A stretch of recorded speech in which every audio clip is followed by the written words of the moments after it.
So let's get started. Thanks everybody for joining us. I'm here with Wally Rutecki and Christie Jones. I'm Siobhan Cooney, and we're going to talk about buying your first home. And hopefully at the end, you will have some questions for us to answer.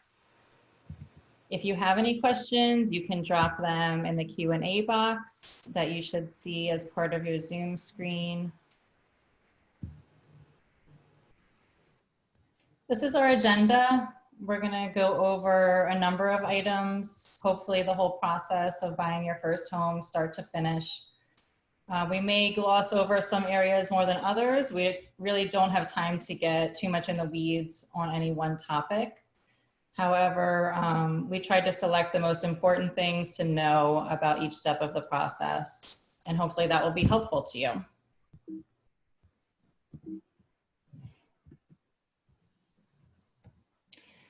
So the first step that we recommend for anyone who is thinking about buying a house and going to need a home loan for that house is to get a credit report. It's not exactly the same as getting a credit score, but it is free and it's available once a year for free from all three major credit reporting agencies. The major reason that you want to do this is to make sure that there are no errors on your credit report that are going to be a problem when you start shopping for a home loan. So you don't want to get to that point trying to get a pre-approval for a mortgage and realize that you have loans open that don't belong to you and belong to someone else who was using your identity. So I put a big orange circle here around the website that you should be using to get your credit report. That's really the only one that I think is 100% legitimate. I'm not sure about others, but this is the one that is contracted by the government to provide this service. So when you get the credit report, it'll say things like the businesses that have given you loans or credit in the past. So like your credit card companies, probably your student loans. It'll say how many missed or late payments you have and the total amount of your credit at that point. And Siobhan, I think it's important to know, well, first off, good evening, everyone. I'm Wally Rutecki with Envoy Mortgage. But it's important to note this free credit report, what this is going to do for you essentially is give you a good baseline where you're at, where you're at right now with your credit. You'll see everything on there, make sure everything's correct and belongs to you. But it's important to know that when a mortgage lender goes ahead and pulls your credit report, it's not going to be exactly the same as what you see online, okay?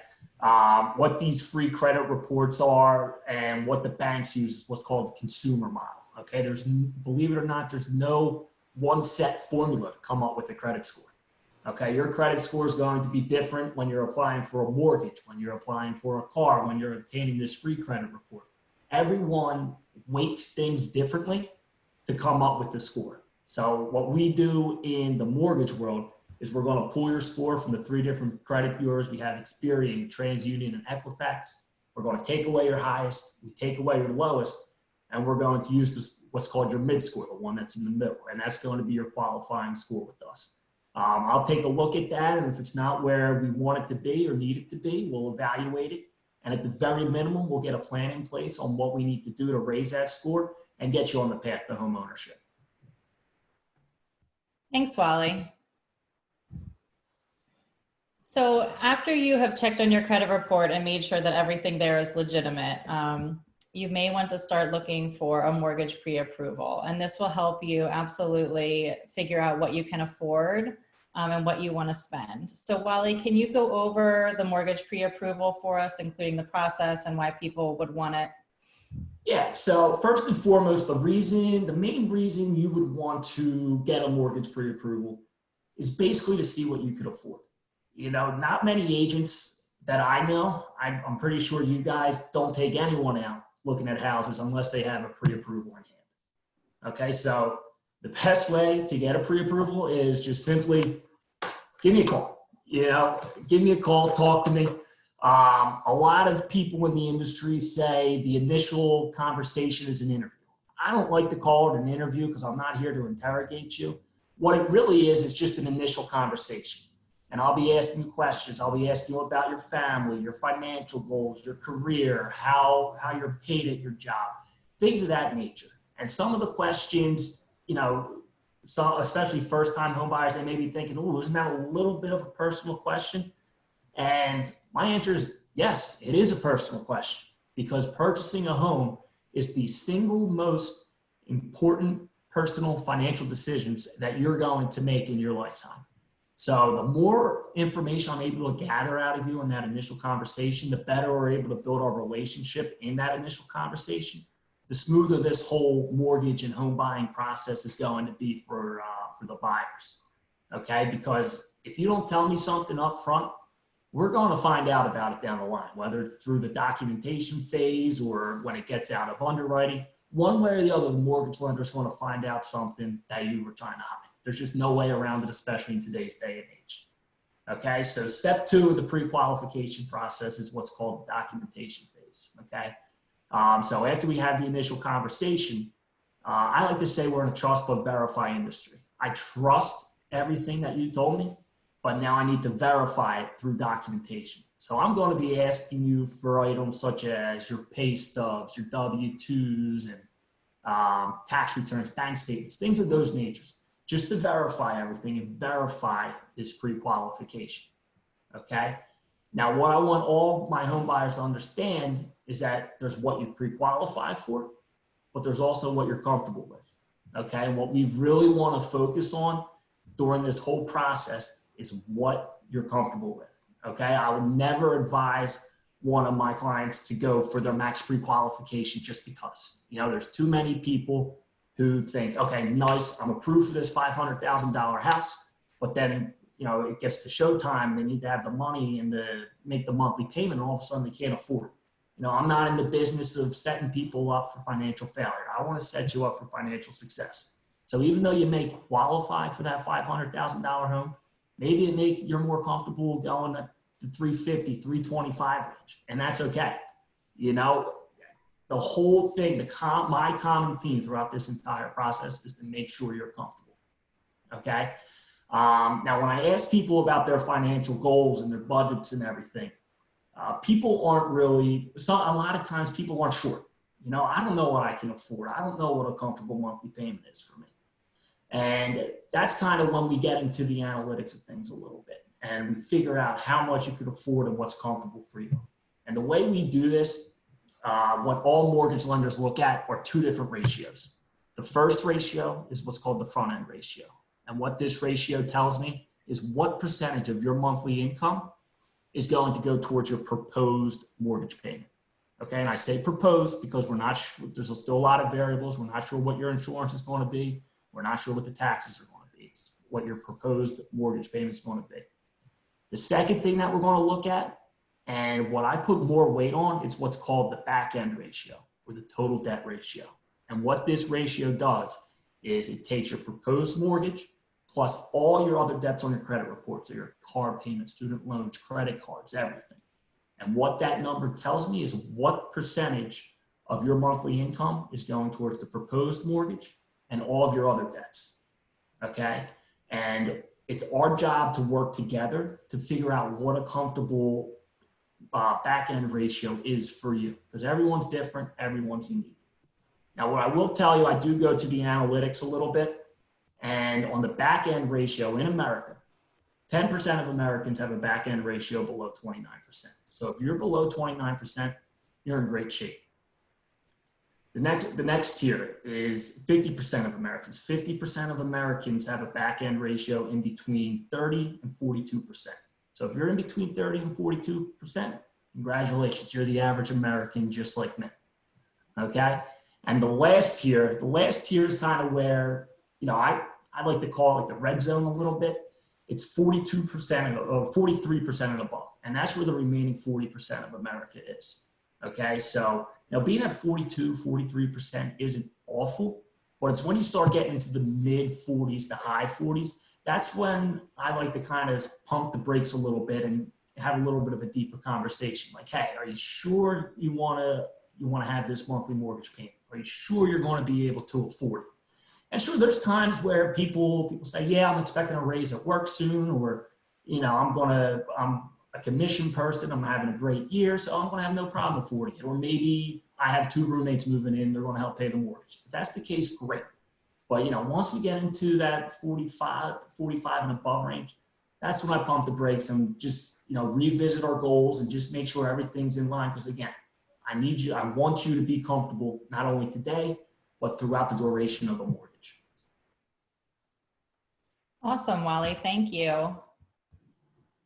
And I just wanted to add, I think, you know, maybe some of our first-time home buyers don't realize this, but a pre-approval letter gets submitted with the offer. So if you're making an offer on a home and you are pre-approved up to a certain amount, that information will go into a letter that gets attached to the offer so that the sellers can feel confident that you're actually able to get a mortgage. I do have one example here. Just a really simple letter. This is one that my husband and I had from earlier this year for buying a rental property. Really clear and straightforward, up to a certain purchase price, given these certain conditions. As long as these conditions are met, then the lender was saying that, you know, she feels confident that we can go forward with the purchase. So I think the next step for some people, if they don't already know exactly where they want to move, is to research the communities.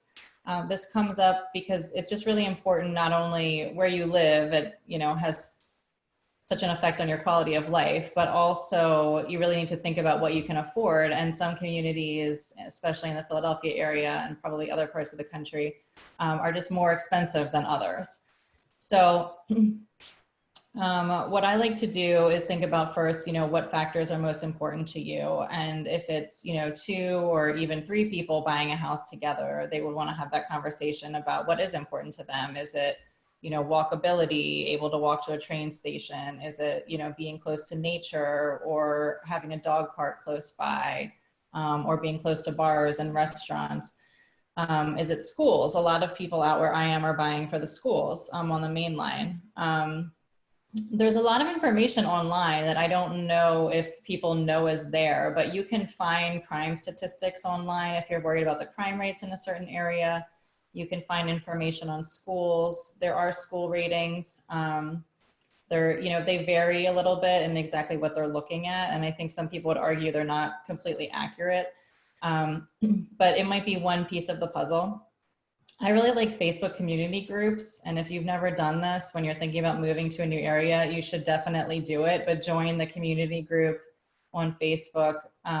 There might be more than one for that area, and just see like what people talk about and what sort of issues are coming up in the community that you might want to be aware of.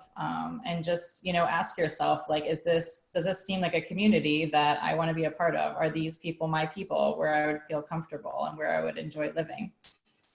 I also like to visit the downtown commercial areas, so where the restaurants are and where the shops are, coffee shops, and just spend some time there, because if you move there, you probably are going to be spending time there. And I think you can really get a sense of the culture and the vibe of a place by being in that commercial area. I also use Google Earth and Google Street View a lot, especially if I'm looking at something that's not right in my immediate area. I might plug it into Google, the address, and just come up with a street view to see, you know, what is around it? What does the street look like? Is it a country road? Is it really dense? Were there a ton of cars at the time that this was taken? And Google Earth can also help with that, I think, to see sort of like the layout of the community and where it is relative to everything else. Christie, did you have anything you wanted to add to that? Oh, I think that pretty much covers it. I mean, we work with a lot of relocation clients that aren't familiar with the area. And I can say that my first appointment with them 9 out of 10 times is just a tour of the city or outskirts, wherever they want to live, in the suburbs or in center city. And it's really just showing them important things that mean something to them and that it would fit their needs. So I think that's probably the top priority about where you're going to live. Mm-hmm. It's really important. And now with technology, you can do a lot of that stuff online before even coming to the city or to the area. And I love what you said about Facebook community groups. There's the Nextdoor app as well. There's plenty of online things that you can do to research to just get you more info, which is great. Mm-hmm. Great, thanks, Christie. So when you find some communities, you know, one or more areas that you might want to look at, you also want to look at what the home prices are like in that area.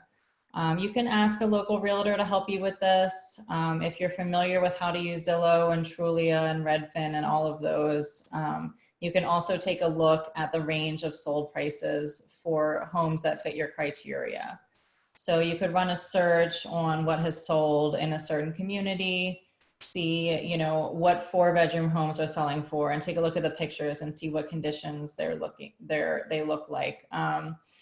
And get a sense of whether some areas are just going to be more affordable than others. And you might want to take that into consideration before you take the next step of really, you know, starting to make offers on places and going to showings. You might want to just consider, like, do I want a bigger house that's in a less desirable area, or am I okay with a smaller house that's not really updated in an area that I really want to live? So those are trade-offs that everyone has to make when they're making these decisions.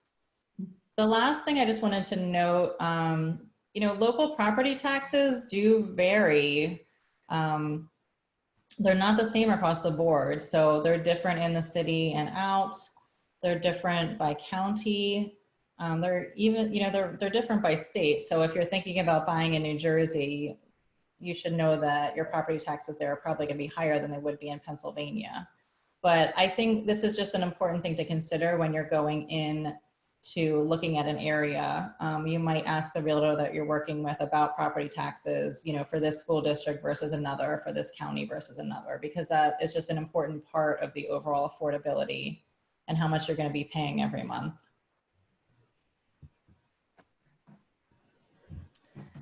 Finding a good realtor and lender, this is really important. I mean, it's just such an important part of the process. I think there are good agents and lenders in every area. And if you're not buying in the Philadelphia area and you're buying somewhere else, we can help you find them. We know how to vet these people and make sure that they're going to do a good job with you. So if you decide to buy at the Jersey Shore, or you're going to move down to Delaware where the taxes are lower, we can help you find an agent down there. Things to look for is certainly skills. You want someone who knows what they're doing, and if they don't know, they know how to find out. Knowledge of the local areas that you're looking in. Work ethic, meaning that they're really going to put their nose to the grindstone when necessary for you and be writing offer after offer. I think personality match is really important personally. I think that, you know, I'm personally not for everyone, and not everyone is for me, and that's okay. They can go work with another realtor. But you want to, I think, when you're interviewing realtors and trying to get to know them, just get a sense of the personality and how they work, because you're going to be spending a lot of time with this person and you want to like them, I think, as a person. You also want to find someone who's really willing to spend time with you working toward your goals, because as a first-time buyer, you're going to take up more of the agent's time. You just will, because you'll have more questions, and that's perfectly okay.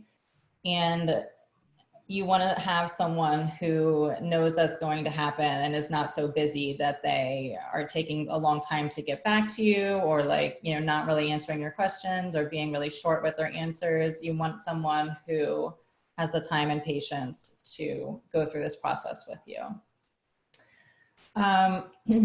I think that's also true for lenders. Would you agree, Wally? Yeah, I mean, at the end of the day, both your realtor and your lender, those are going to be your go-to people throughout the process. You know, we do, you know, hundreds of transactions a year between the three of us, and, you know, we've seen everything.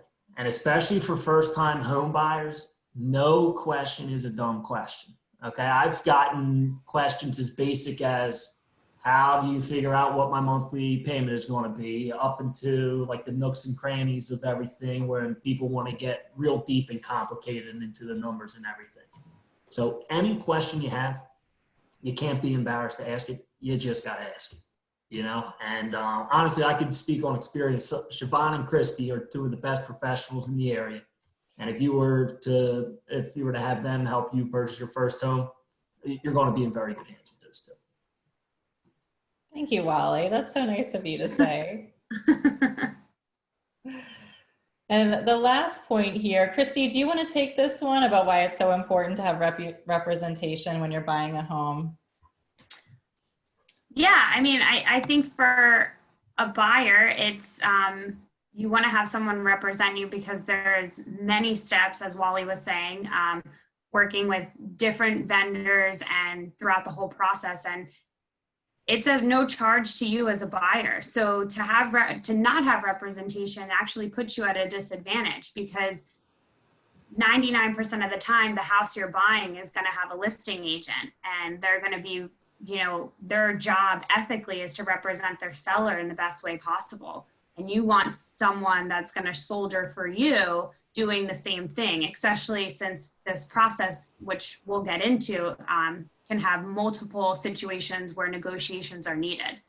So, a lot of buyers don't want to bother real estate agents until they're absolutely ready, but it's also, you want to have someone that's educating you throughout the process. So when it comes time to submit an offer and once you're under contract, you just have the best guidance possible. Thanks, Christy. And thanks for pointing out, I think that a lot of first-time homebuyers don't realize that they don't pay for the agent. It's a bit of an unusual situation, and maybe one that's kind of hard to explain and hard for people to understand sometimes, but the seller pays for both the buyer's agent and the seller's agent. Usually it's a split commission. So they would both take the same amount of the final sale price. And if anyone has questions about that, we can always talk more about that at the end. Searching for homes. So this is something that you'll do. Some people start doing this online before they even start reaching out to realtors.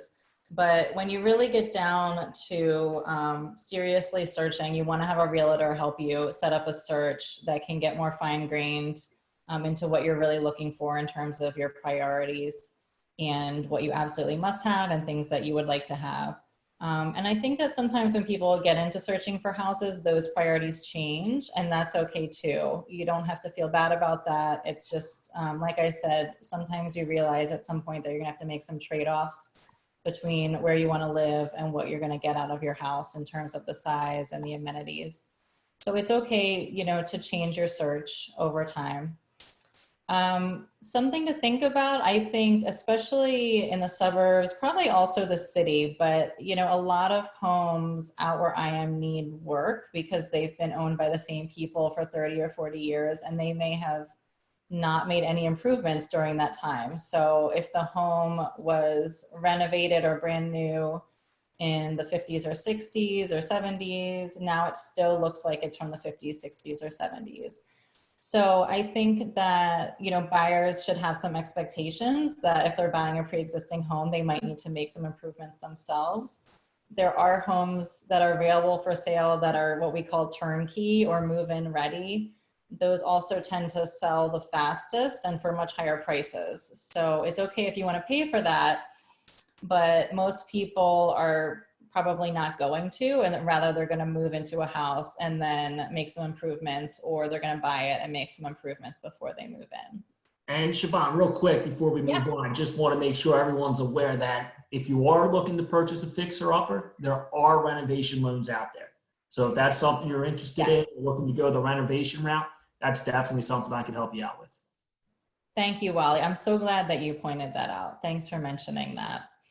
Yeah, and just on what Wally said too, working with a real estate agent, when what we can do too is we can kind of point out the potential of the home because we know the area, and when it is fully renovated, that how much you're going to improve on your investment. So that's another added bonus of having a professional that knows the area and really knowledgeable is, yeah, the kitchen and bath doesn't look real pretty. The floors need to be redone. But if you can get it for this price and make these improvements, this is how much you'll get out of your investment. So financially too, your lender is going to help you do that, and your real estate agent is going to give you good advice. That could have a lot of positives. Yeah, absolutely. Maybe we should add that to the list of, what to look for in an agent, but someone who has vision for the potential of a house, I think is really helpful because as a first-time home buyer, you may not have that vision. And like, why would you? You don't look at houses all the time. So Right. you can Yeah. definitely lean on your agent for that to, help you figure out like, maybe this wall can come down. I mean, it doesn't appear to Yeah. be load bearing based on where it is relative to the rest of the house. Or maybe we can knock out this wall and move this into the garage. So now we have like a much bigger kitchen, open concept here for you. So Yeah. Or even reel back a buyer who thinks yes, are making a really good investment, and you're looking at kind of the taxes and, comps that have sold in the area, and you could advise them, well, I don't know, I wouldn't put this amount in because you're not really going to get that out of it. yes, too. So kind of works both ways. Yeah. Yeah. So I just wanted to mention that there are quiet listings available, and these are listings that are technically available for sale, but they're not listed publicly on the MLS. So you wouldn't see these come up on Zillow or Redfin or Trulia.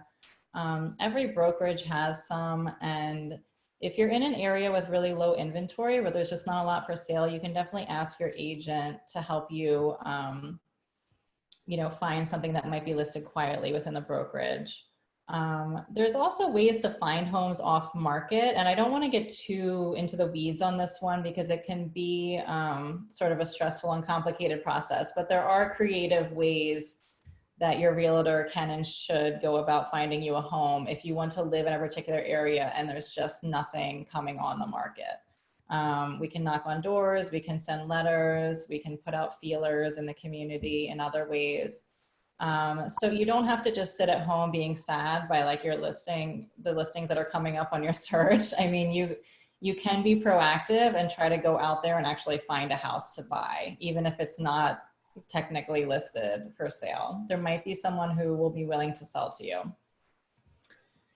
Alrighty.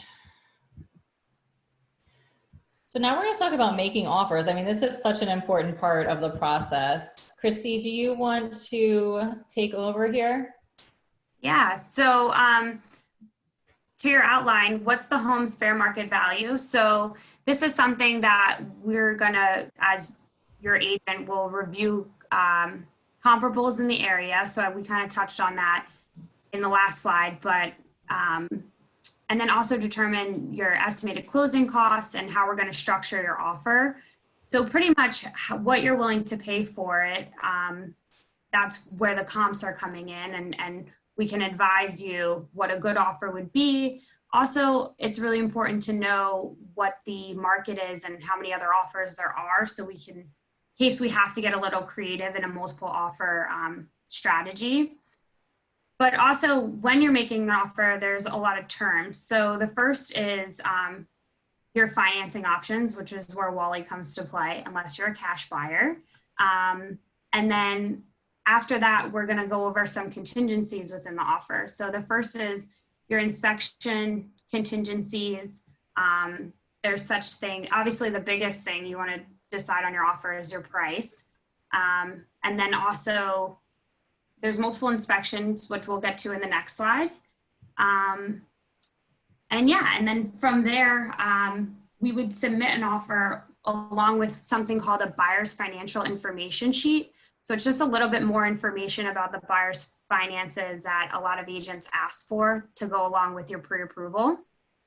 And then once your offer is submitted, the seller pretty much has three options. They can accept, they can counter the offer, or they can reject.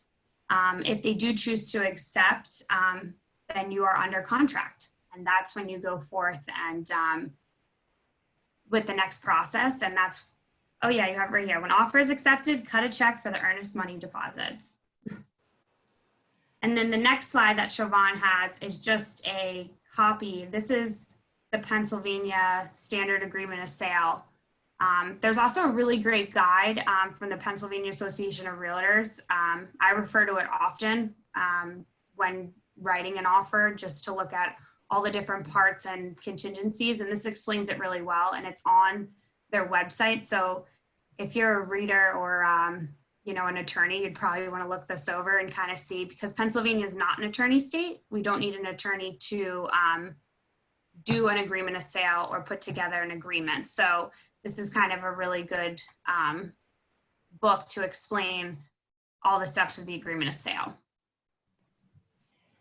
Christie, can we back up just for a moment and talk about what a comparable property is? So when you're saying like, I'm going to come up with what the fair market value is of this home, like what are you looking for in terms of the comp properties? Yeah, so what I'm looking for is if the person is obtaining a loan, so you want to do comps within the last 6 months. So that means all the listings that have sold within the area in the last 6 months. And what I do is I base that based on what an appraiser would be looking at. So an appraiser is going to tell you his opinion and of the value of the home. How we comp, some big factors that I look for is bedrooms, bathrooms in the area that have sold. Land size is a big one, especially if you're out in the suburbs where Siobhan sells a lot. And then also just finishes within the house and size of the house. So in the city, a big one that we look for is parking. So there's just certain things that you want to compare to listings that have sold in the same vicinity of the one you're putting an offer in. Again, pay over market value because we don't want to lead you to make a bad investment. Right, absolutely. And if you are paying over market value, that should be something that you're going in with your eyes wide open that, I'm trying to outbid someone else and I'm most likely paying more than the fair market value in order to do that. So it is possible for people to do that. We don't necessarily recommend it all the time, but if they really want the house, that might be necessary. Can you also say, Christie, a little bit more about what the earnest money deposit is? So what does that mean to make an earnest money deposit? Yeah, so another word for it is a good faith deposit. It's a check that you would cut once the agreement is executed by buyer and seller. And it's just a first deposit, good faith. I have interest in this property. I plan on doing my due diligence in the timelines allowed in the agreement of sale. And from there, a lot of times you have a second deposit once you do your due diligence. And again, those earnest deposit monies, which Wally's going to go over when he goes over your closing costs, they do go towards your closing costs. So it's not an added cost to the house. It would eventually go towards you purchasing the home. Right, right. Great. But it gives the seller a lot of reassurance that, this person's willing to cut a check and is serious about buying my home. Yes, thank you. Thank you. And just going back to the agreement of sale and the consumer guide, I just want to, say that you can ask your realtor to show you these at any time. So you don't have to wait until you're about to put an offer to say like, yeah, what is that thing? Or like, what, now we need to make a decision about how long the inspection period is. Like maybe you want to talk about this ahead of time so that you don't feel like you're under a lot of pressure to understand everything when you're trying to make that first offer. So, these documents are available and you can ask your realtor at any time if they haven't, given them to you already at the start of the process. So inspections. There are both general and specialty inspections that you can do on a house that you have under contract. So remember, once the seller accepts your proposal, you're under contract. And one of the first things you need to do is get the home inspected. Sometimes people do waive inspections, but it's not really something we recommend. You don't want to find out later that, there's $100,000 worth of work that needs to happen to this house. Unless you're a general contractor, you're probably going to get an inspection. You can get a radon inspection, termite, you can even get a sewer line scope. All of those are fairly typical. You may also want to get septic, well, stucco. It really just depends on the house. One thing that's important to know is that, regardless of what the inspections find, you still have to pay for them. So if the inspection uncovers something where it's just like undoable, this deal is not going to work and you're gonna have to walk away, you still have to pay for the inspections. no one else is going to pay for them for you. It's just part of the process. And obviously we don't, necessarily want you to walk away from a deal, but it is something out of pocket that you need to pay for up front, regardless of whether the transaction actually happens. Christie, do you want to talk a little bit about like when you get the inspection back and there's something that, you feel like needs to be fixed? Yeah, the roof is leaking, or there's, a window that's rotting, or something that you feel like you don't want to just like gloss over this and say, that's okay, we'll just deal with that later. What are the buyer's options at that point? Yeah, I think this is where really you kind of get the really experienced real estate agents and their knowledge comes really into play, is because we've been to 1,000 inspections and we kind of have seen it all almost. There's still some things that surprise me, but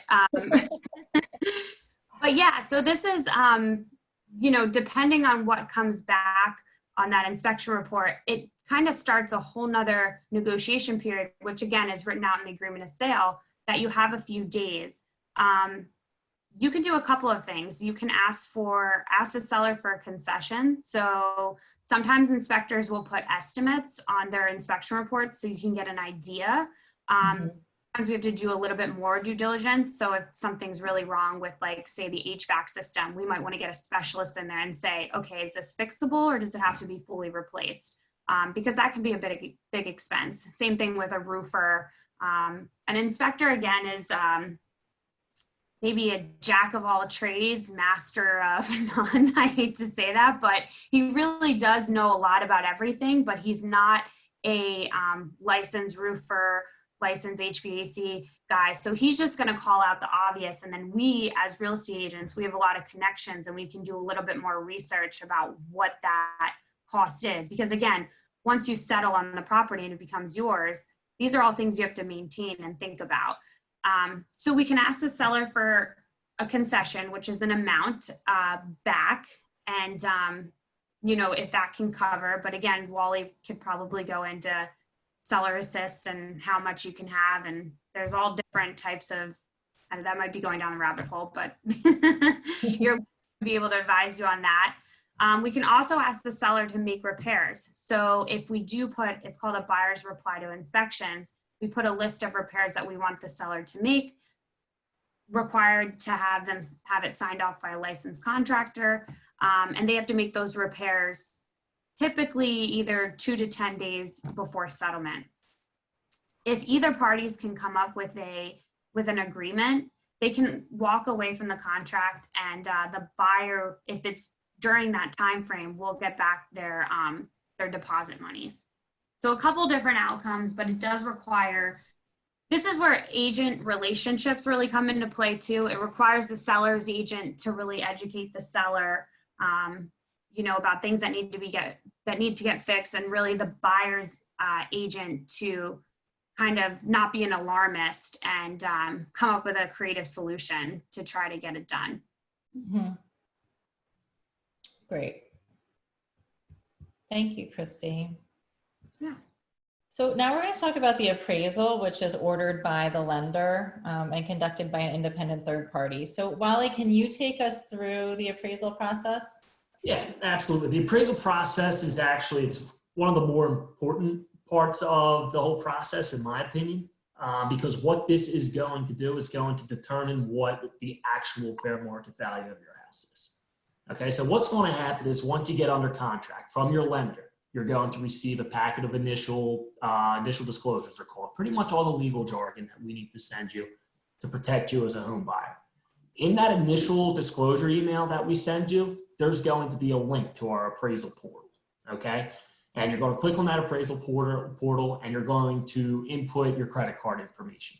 Now, the appraisal cost is going to be the only upfront mortgage-related cost. Okay, so yeah, you have your inspection costs and the earnest money deposit. That's all separate from the mortgage cost. Earnest money will go towards mortgage costs, but the appraisal is really the only upfront cost associated with the mortgage. Okay, so what we do at Envoy, we charge your credit card $450 upfront. Okay, and typically what I see with appraisals right now, Appraisal costs come back anywhere from $350 to $400. So let's just assume the appraisal comes back $350. That's the actual invoice of it. You'll get a $100 credit on settlement day towards your closing costs from Envoy because you already paid the $450 up front. Okay, so after you input your credit card information, we'll go ahead, we'll order the appraisal, and a third party will go out to the property and they'll inspect the property. And what they'll be looking for, pretty basic stuff. It's not going to be as in-depth as an inspection. An appraisal should never replace inspections because what appraisers look for, they look for just more obvious stuff like, is the house habitable? Is the water running? Are there any leaky pipes? Hot water, the heat itself, it's all that stuff, working correctly, and is the house habitable? Okay, there's other loan programs out there, like if you go with a government loan, they'll give a little bit more detail. They'll look into more safety measures of the house, such as like chipping paint around the window, loose railings, things like that. But basically, they're just going to make sure that the house is habitable and safe to live in. Okay, and they'll take pictures of all the house and everything. And what they'll do, they'll take those pictures, they go back to their office. Okay, and then they themselves are going to look at those comp sales that we've been talking about. All the houses that have sold in the last 6 to 12 months in the neighborhood that you're buying. You probably, more recent than that. I would say three to 6 months to look at the recent sales. And then they'll do all their little adjustments, make an adjustment here for square footage, total land here, and they'll come up with the fair market value. And when it's all said and done, the appraisal can come back in one of three ways. The first way it can come back, which is great, would be at the offer price. If it comes back at the offer price, we're golden. We're good to go. We're ready to move forward. Okay. The second way it could come back, the appraisal could come back a little bit higher, which is even better. Appraisal comes back higher. Now you're already starting your new property out while owning equity. You already have equity in the house. That's the best case scenario. The third thing that could happen is that the appraisal comes in low. And if the appraisal comes in lower, here's another situation where we got to pump the brakes a little bit. If the appraisal comes in lower, it's a little bit of a problem because no mortgage lender is going to lend on a property that appraises less than the offer price. Okay, so we do have options though. That's the good news. There's always a solution to the problem in this business. Okay, so we do have options. Option number one, which most people don't like, is you need to bring the difference in the appraisal to the settlement table. And so what I mean by that, let's say your offer price is $400,000. Appraiser goes out and he decides, I think this is worth more $390. Then you're going to need to come up with an extra $10,000 to make up that difference on settlement day. Okay. And option number two, which is the option that most people go with, is you tell Christie, you tell Siobhan, hey, let's go back to the settlement table. Appraisal came in a little bit low. Or let's go back to the negotiating table. Let's go back to the negotiating table and let's renegotiate this sales price. So you'll go back and forth and renegotiate the sales price. And if the seller agrees, that's great. We're good. We adjust the sales price and move on. If not, again, no big deal. Now we have a decision to make. Do we want to bring that extra money, or do we just want to walk away from the contract? If you have a good real estate agent representing you, they're going to have that appraisal waiver in the sales contract. And pretty much what that appraisal waiver means is, hey, if this appraisal doesn't come back right, we're walking away. We can walk away from this deal and we could get all your money back, except for the inspections and the appraisal. You would be out the inspection and appraisal costs, but if you don't really want to buy a house that's less than what the seller thinks it's worth anyway. So now at the end of the day, again, it's completely up to you. If it really is your house and you have the money to do it, great. But it's not always recommended, but again, up to you. It's your house, it's your process. And again, we just want you to be comfortable. Great, thank you, Wally. The title search, I wasn't going to go into too much detail on this one, mainly because the title company takes care of this for you. And as a buyer, it's not really of concern unless something goes wrong with it. So the title search is looking for any liens on the property that need to be paid before the home sells. And that's something that the seller needs to take care of before it can actually change hands. So if that comes up, you know, it can cause a problem. The other thing they're looking for is the chain of legal ownership, and they might go back like 50 years, 70 years. They want to make sure that the deed has changed hands legally and that there's not someone else who might have a legal claim to the title of the property. There's not, you know, someone in the family who hasn't been seen for a long time that may have been on the deed at one point, and then if something fraudulent happened and someone else signed for them, now it belongs to someone else, and they come back and say, no, I own 1/3 of this property. So that is a situation that we would call a cloud on the title, meaning it's not free and clear. There's something about it that is murky, and we need to figure out what to do about it before the deed can change hands and the property can become yours. In terms of the rate that you pay, it's, I believe, set by the state. Is that correct, Christie? Yes. Yeah. Okay, so what you're looking for in a title company is really just customer service. You're not going to be able to shop around on rate, basically. And your realtor can help you with that. Did you want to add anything to that, either one of you, Christie or Wally?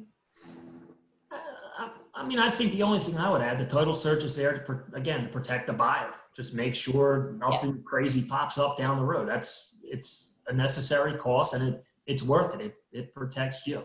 Yes. Because if the title search isn't done, then, you know, you could be liable for any open liens on that property. Yeah, Right. and just so everyone knows, the title is just a document that proves legal ownership. So that's why you do a search and obtain title insurance. And again, your title company, it is important because they're also going to hold 9 out of 10 times hold your settlement. They work really closely with your realtor. So it's good to, you know, if your realtor has a relationship with a really trustworthy and responsive title company that's going to work with you and your lender, sometimes it just makes the transaction really smooth. So Yeah, thank you. I would agree with that. All right, mortgage commitment. This is like, you know, when you start getting really excited that this is about to happen, right? Because it's the final leg of the race. So Wally, can you tell us more about the mortgage commitment? Yeah, this is one of the more exciting parts of the process, okay? This is the process where your loan's finally out of underwriting and you're in a stage what we call approved with conditions, okay? So 100% of the loans come out of underwriting in this approved with conditions stage, okay? There's a bunch of conditions that we, the lender, need to do. There might be some forms that the realtors need to sign, and there might be some minor buyer conditions as well. We might need a letter of explanation on something. We might want to see an extra pay stub, another bank statement, something along those lines. Typically, if I do a good job of requesting the paperwork up front, then the conditions that come out for the buyers are very minimal. Okay, and that's the goal on my end every time. Just try to make it as simple as possible, get as much paperwork up front. The best piece of advice I could give someone who's in this stage is make sure you get the documents to the lender on time. You know, throughout this whole process, time is of the essence. You're on a timeline, you know, it's typically like 30 to 40 days closing time. Sometimes it's longer, but I would say the average, you know, closing date from start to finish is about 30 days, right? Would you guys agree with that? yeah, for sure. Yeah. So time really is of the essence. If your lender ever asks you something, you got to make sure you get them your documents within 24 hours, okay? At least, you know, preferably same day, but at least 24 hours because there's deadlines we need to hit. The mortgage commitment is a deadline. The lender needs to get the mortgage commitment to the seller by a certain date, or the seller has the right to put the house back on the market. So it's very important that we get all documentation as quickly as possible. Now, I have 2 big rules for any home buyers. If you guys are going to take anything away from this presentation tonight, take these 2 rules away, okay? Rule number 1, absolutely no large purchases throughout this entire process, from the beginning to the end. And what I mean by that, no new cars, do not buy your furniture yet until after settlement day, do not finance your TV, no new credit cards, anything. If you do any of that, you risk your pre-qualification. Jacking it up is the best way to put it. You know, adding something to your credit report is never good during this process. If you make a large purchase, that could be less cash out of your pocket that you need to purchase the home. Just don't do it. Okay. And rule number 2, no large cash deposits into your bank account. Okay, a large cash deposit is, depending upon the loan program, is typically, one or about 5% of your qualifying income that we use. Okay, so absolutely no large cash deposits. I call it mattress money. Every now and then we'll get someone who doesn't have money in the bank. All of your funds that you use for the purchase of this home have to be sourced back somewhere. So if you have a deposit for your payroll, you get a big bonuses at work. As long as we could source that large deposit back to where it came from, that's okay. Cash, we can't do that. So if you're thinking about buying a home within the next year and you got money under your bed, get that into the bank right away.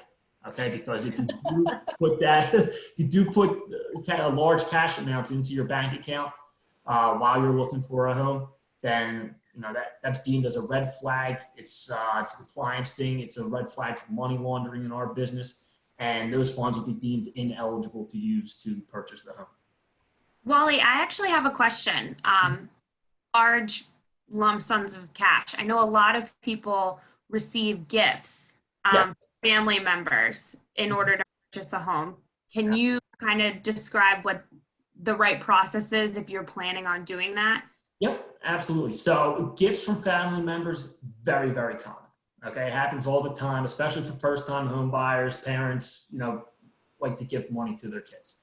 So there is a process in which we need to handle this. So really what the lender would do, they'll send you a gift letter that needs to be signed both by the gift donor and the borrower. Okay.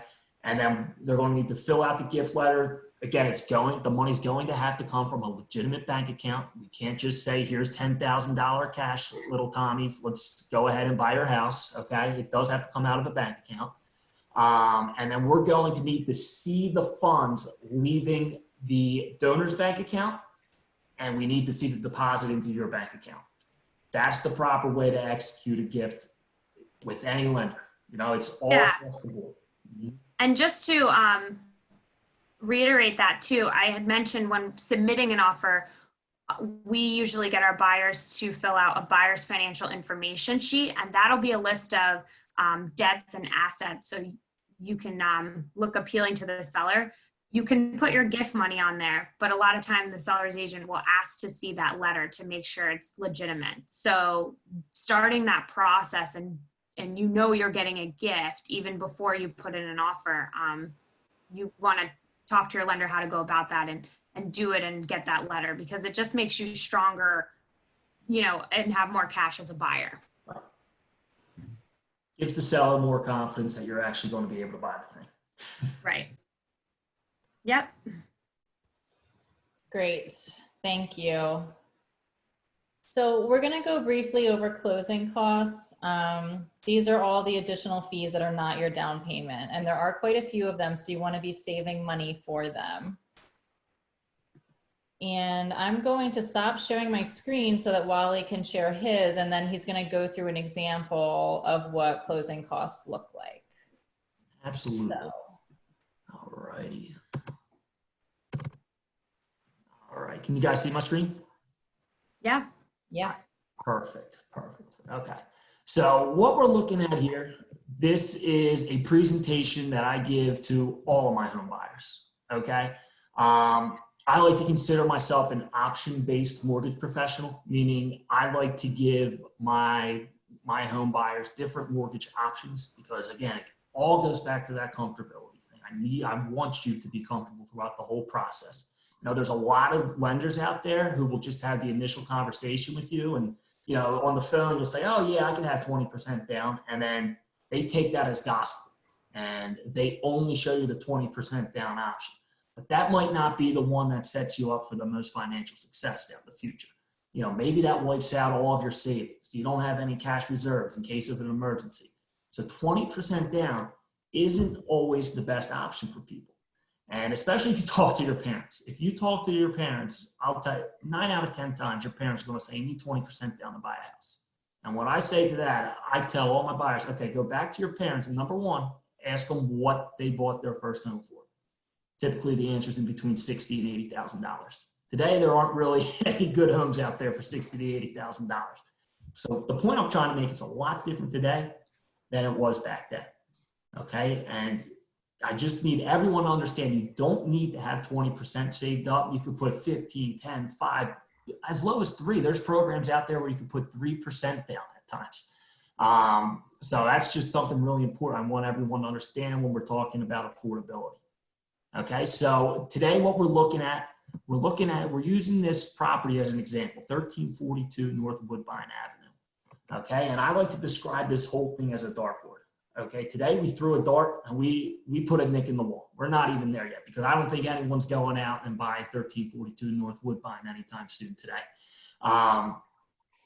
But yeah, it's like a dartboard. You know, once you get a pre-qualification, now we're on the outside rings. Okay, we're putting an offer on a property. We're closer to the rings. And the reason why I describe it like that is because there's a lot of variables that we need to fill in down the line.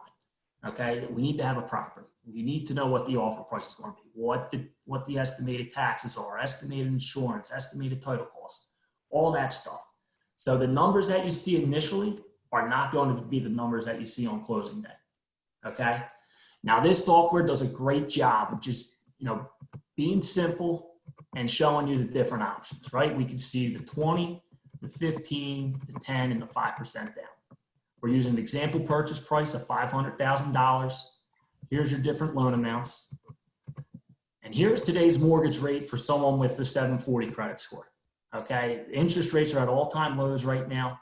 3% is one of the lowest rates you're going to see. Okay. Most first-time buyers go with a 30-year loan term. Now we can look at other terms if that interests you, but obviously the lower the term, the higher your monthly payment is. As a first-time buyer, a lot of people like to, have that flexibility and have the lowest possible mortgage payment. Okay. And then here's your monthly estimated payment. And it's estimated because remember your monthly payment consists of your principal and interest, taxes, and insurance. All right. And then here's your total cash to close. And I'll get into this in more detail, but basically what this number consists of is your down payment, your closing costs, and your escrow account. Okay. Now we'll go up here, click this more info tab. So, and again, this software is great. I love it because now it breaks down what your payment actually consists of. So here's the principal and interest portion. Then we have your estimated property taxes. So about $625 a month is the estimated taxes on this property. The estimated hazard or homeowner, when you see hazard insurance, it means homeowner's insurance. So the estimated homeowner's insurance on this property is about $150. Now maybe you get a lower quote, maybe it's $100 a month for you. You're going to pay $50 less on your monthly payment. So that's great. And, myself, Christie, Siobhan, we know insurance people who, you can get multiple quotes and pick the best one for you. Okay. And the last portion that makes up your mortgage payment is what's called mortgage insurance. So a lot of people ask me about the mortgage insurance. And the fact of the matter is, if you do put 20% down, you will have to pay some sort of mortgage insurance. And there's different options out there that we can look at. It's not something I want to get into tonight just because, one, we're running out of time. And, two, it varies situation by situation. But there are different options for mortgage insurance. There are ways to avoid paying monthly mortgage insurance. Okay. Mm-hmm. And then getting into the closing costs here. So here we have your down payment amount. That's part of the closing cost. And then if we break down the fees, okay, these first set of fees right here, appraisal fee, which we talked about, the only upfront cost that you're going to pay for.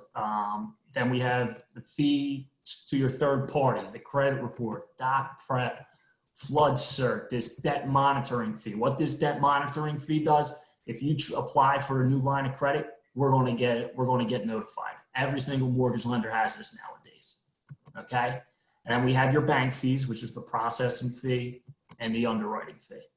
Okay. Then we have the estimated title insurance. We won't have a final number on the title insurance until the title search comes back. So again, this is one of the fees I try to estimate on the higher end.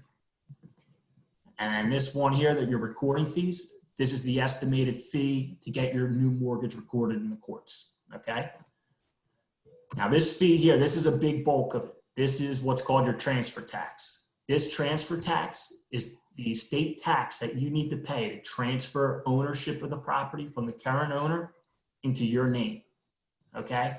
Now in I would say 98% of the state of Pennsylvania, transfer tax is 1%. Okay, in the city of Philadelphia, it is 2.139 to be exact. So the buyer has to pay 2.139, so that'll be a little higher. There's pockets of Reading, if you're looking in the Reading area, that have a higher transfer tax, and places out west a little bit around Pittsburgh also may have some higher transfer tax. But in most places, in the state of Pennsylvania, it's 1%. Okay, now the last portion of your closing costs is what's called your escrow account. Whenever you hear the term escrow account, think taxes and insurance, okay? Because you are never going to pay your insurance person directly.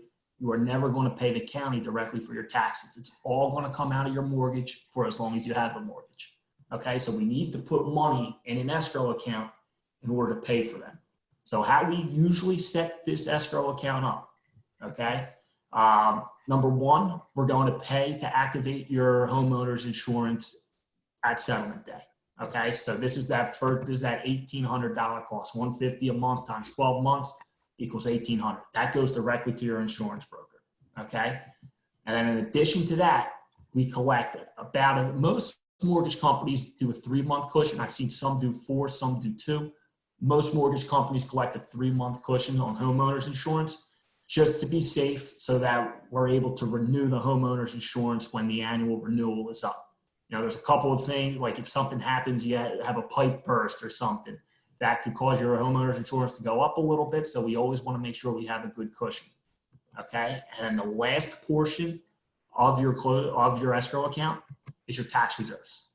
Okay. So this software is very high level. When you see your final closing disclosure, it'll break it down into school taxes, property taxes, township taxes, all that stuff. But as a rule of thumb in the mortgage industry, if you estimate a full year worth of taxes, that includes everything, then it'll come out to be a pretty accurate number for your total escrow account.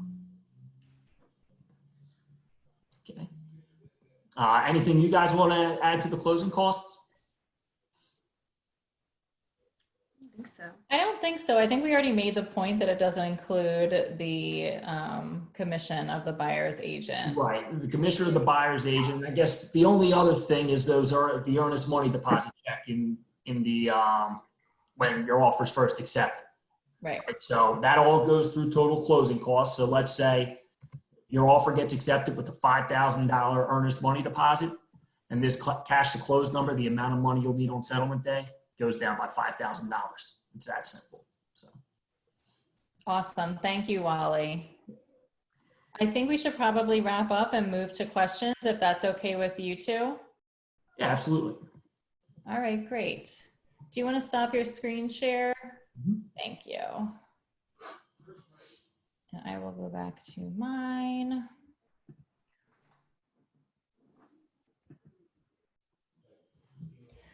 So if you have any questions at this point, we would appreciate if you dropped them in the Q&A box that you should see at the bottom of your Zoom screen. And we'll give everybody a minute to drop those in. I do get a lot of questions from first-time home buyers about just generalization, how much total out of pocket when we're talking about closing costs. And I like to say, even though it's a rule, it's kind of like a loose rule of thumb, it's about 5 to 6% of what the purchase price is. That's going to be your total out of pocket. So if you're calculating what you need for closing costs, kind of the purchase price, it's about 5 to 6%, give or take. Again, that's definitely going to depend on transfer tax, because we do a lot of business in Philadelphia, so transfer tax is very high. But yeah, something you can kind of do in your head that's going to be in addition to what you buy the home for. Mm-hmm. Yeah, but also the higher transfer tax in Philly, in my opinion, it kind of offsets the higher taxes in the suburbs, you know? And so I kind of, that's the way I view it. You know, if you're out in the suburbs, you'll pay the 1%, but you're going to pay higher taxes for your escrow account. Yeah. Philly is just the opposite. You pay a higher transfer, lower taxes into the escrow. It tends to balance out when you do the comparison. Yeah, thanks for pointing that out, Wally. Christie, do we have anything in the Q&A box? That was really it. Great. Nothing else. No.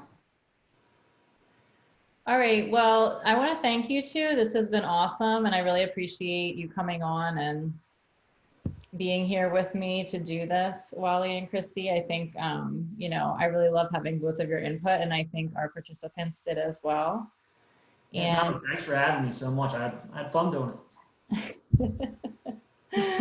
Great. we'll have to do another one sometime. You know That's how to why we picked you, Wally. You're very you can you're good at this. Everyone else is getting used to virtual. I feel like you've always been like on camera. Oh, man. All right. Well, I'm going to end the recording and end the Zoom call, but I want to thank everyone else for being here with us. And of course, if you have any questions, feel free to reach out to us at any time.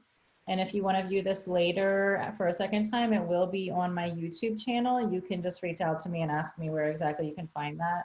And you know, feel free to send your friends and neighbors there as well to watch it later if you think it would be helpful to them.